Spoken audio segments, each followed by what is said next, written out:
Today I got two things I want to talk about, so I figured, hey, let's be efficient and just put them in one video instead of making people watch two videos. So if you appreciate my efficiency, hit that subscribe button.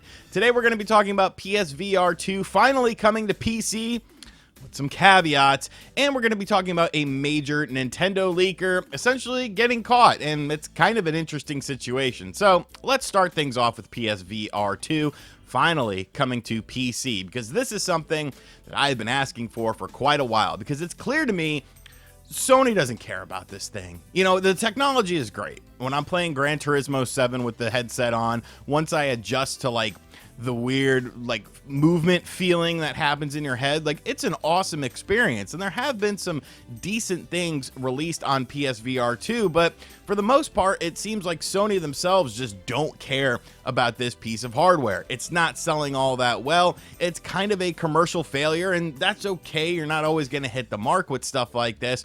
But one thing that people have been saying is, well, they should just put this on PC. The technology is really good, and now they have announced that it is indeed coming to PC with some caveats. So Sony put up this blog this morning on the PlayStation blog post. PlayStation VR 2 players can access games on PC with adapter on August 7th. So right off the bat, I am happy for this. Little bit corny here though, showing off Half-Life Alyx on your marketing here, because that's a game that people were like, hey, PlayStation should get this on the PSVR 2. It would be something really awesome, and that would help potentially sell units as well.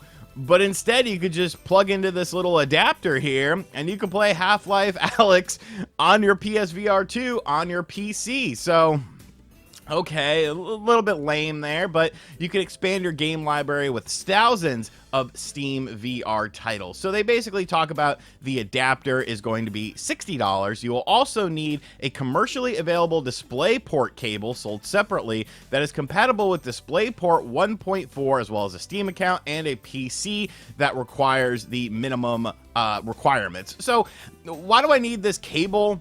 You can't throw this cable in there. I'm not 100% sure like what a DisplayPort cable is. I'm sure it's not that expensive, but in the same breath, you're charging me $60 for this essentially bypass device that is going to be used to play games on my PC. Why can't you just include the freaking cable? Like, just weird stuff like this. So when you look at the PC requirements, you know, it's nothing too crazy. Like, I feel like if you have a decent PC from the last, 5 years, you should be able to handle all of this pretty well. Blah, blah, blah. Make sure it meets the requirements. You could set up PSVR 2 on Steam. All fine, all fine. But then we get to the fine print here.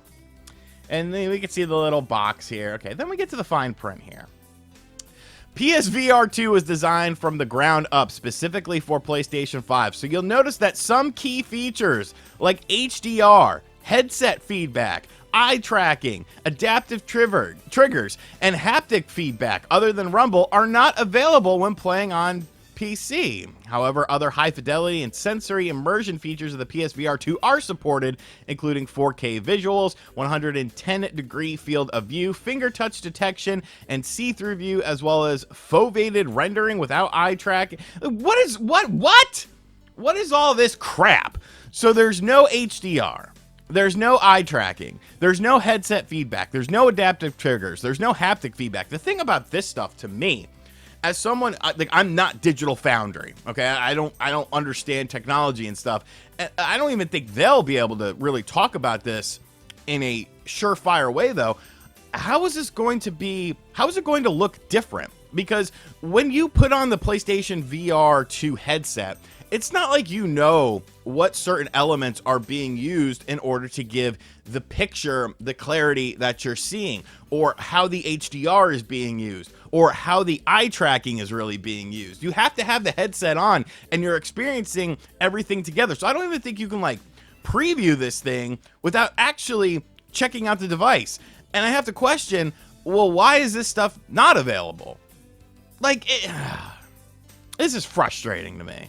I'm just frustrated. Like, yes, I'm still going to buy this because I need something else to do with my PSVR 2 instead of just you know, let's look at the comments here. Oh yeah, blah blah blah. Stick drift, great, thank you, Sony. But like, why are there? You know, I feel like the community is gonna figure out how to implement these features. It just feels a little bit half-assed. And like the $60 price point, I saw some people complaining about that. I don't really care about that. $60 to be able to access this on my computer finally, like that is well worth it. But I don't know. Like, it just seems like Sony has given up on PSVR 2, and they're like, here you go. Now you can play it on your PC. Shut up, leave us alone. We're not making any games for this damn thing. And you know, that's what Sony does. That's if something doesn't, you know, jump off right at the start, they will just completely abandon it. So let me know if you're one of the people who has a PSVR 2 in the comments section down below, like I am. There's not many of us out there. And if you will plan on picking up this box, because I mean, I will be. I got to get some use out of the damn thing. Even though I kind of want the Quest 3 now because of the Batman game. Because you can't give me a Batman game on PSVR 2, you sons of bitches. And finally, your uncle that works at Nintendo. Well, they've been caught, folks. And it's actually, they didn't work at Nintendo, but they worked at another company that happened to have access to Nintendo things. Now, we know that a lot of Nintendo events tend to leak a little bit early. We get stuff like days and dates and stuff out there, stuff that's on a very need-to-know basis, especially when it comes to like a Nintendo Direct or something like that, and even potentially what is inside of that Nintendo Direct. And for a long time, many people were wondering, well, how is this possible? Like, you have to figure it's a very short list of people that actually know what's going to happen, that actually know the days and the dates of these events. So how is this happening? Well, it seems like it wasn't somebody at Nintendo at all, but on another platform, because a Google incident reports indicates previous Nintendo leaks tied to employee accessing private videos. Wow. So this is a report done by 404 Media, and in the article, which is about a lot of different Google things, Nintendo just happens to be one of the things, a copy of an internal Google database, which tracks 6 years worth of potential privacy and security issues. The thousands of incidents were actually reported by the company's employees. The database covers a ton of other incidences as well, ranging from accidentally collecting children's voice data to Google Street transcribing and storing license plate numbers from photos. As far as Nintendo leaks are concerned, it's unclear when the announcements were impacted. The database report is based on incidents that took place between 2013 and 2018. So, wow. You know, now I know people are going to say, well, if it's from 2018, like, who cares? That's just when this report was done. I'm sure this employee at Google did not just vanish after 2018. This is just when this investigation was done for. So it's probably been going on for a longer time frame and a extended time frame after 2018. Now, there's lots of people that like to point fingers and be like, well, who is this employee? Because obviously when you look at the world of Nintendo leakers, there's lots of different characters. It's obviously not Zippo, because Zippo doesn't know a damn thing. So we're not going to say it's Zippo. People are saying it's PRO. PRO doesn't work at Google. Okay. I have a feeling I know where PRO works, and Nintendo themselves actually kind of has a feeling that they know where PRO works, but unfortunately they can't prove it quite yet. And that's why PRO kind of comes and goes like the sea, you know, like the sea tide, you know, sometimes it's very talkative and sometimes not so much. Midori and stuff like that. I don't think it's any people like that. Any people that really put on like a face and have an identity online, I don't feel like it's them. But I do feel like it could be potentially some of those 4chan leakers. You got to remember, let's even just take this time frame, for example. Somebody put on 4chan the Nintendo Switch reveal trailer where they showcased the first games, including games like Ultra Street Fighter 2, The Final Challengers. And I saw that list and I was like, that's crazy. And then I had someone come along, a very trusted individual, say, no, that list is actually 100% accurate. And it ended up becoming 100% accurate. So who would have posted this to a place like 4chan? Now, will this impact current and future Nintendo leaks?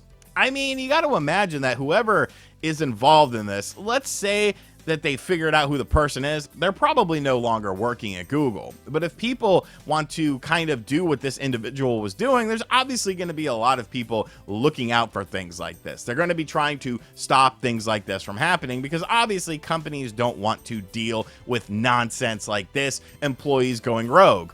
But then kind of the bigger sphere, it kind of makes you wonder just how safe your stuff is on the internet, bro. Like, if this person is like getting like license plate numbers and shit, what if they get a vendetta against you? Like, you don't know who this person is. I don't know.